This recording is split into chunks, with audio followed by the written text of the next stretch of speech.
7 h du matin, l'ONG Miraceti part en mer. On va sortir du chenal pour laisser la place à la navette. L'équipe sillonne régulièrement la Méditerranée pour collecter des données et observer les dauphins et les baleines. On note tout ce qu'on peut voir, les cétacés, les oiseaux, toutes les espèces qu'on peut rencontrer, et également toutes les activités humaines. Silence à bord. L'œil vissé aux jumelles, on scrute l'horizon. Pour apercevoir de grands cétacés, il faut de la patience et un peu de chance. Le cachalot, il plonge jusqu'à 45 minutes, mais il reste en surface que quelques minutes. Entre 7 et 10 minutes maximum. 9 h 30, toujours rien. Puis au loin... Ça, vous avez de la chance. Ouais, il souffle, ouais. Un jet d'eau incliné perce l'écume. Le souffle d'un cachalot remontait à la surface pour se reposer avant de replonger pour chasser.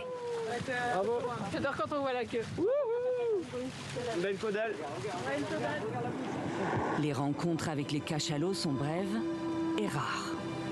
Autrefois une espèce commune, le cachalot est désormais en danger, menacé de disparition, tout comme les rorquals et d'autres mammifères marins de la Méditerranée. Les géants de la mer disparaissent. Une disparition lente et discrète, due aux activités humaines. Pollution plastique, chimique, sonore et surtout les collisions qui sont la première cause de mort non naturelle des cétacés en Méditerranée. Autour du voilier de Miraceti, des allées et venues constants. Navires militaires, bateaux de plaisance, cargos, ferries.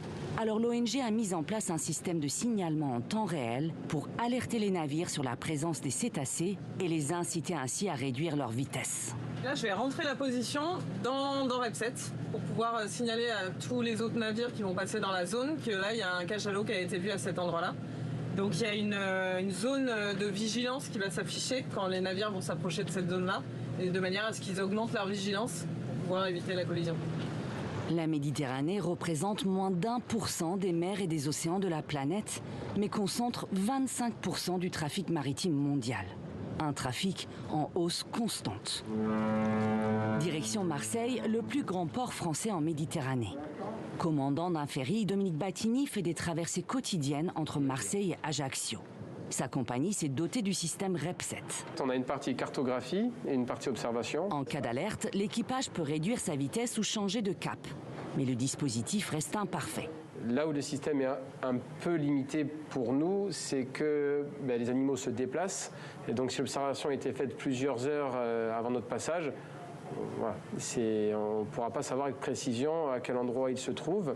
En plus, on navigue essentiellement de nuit.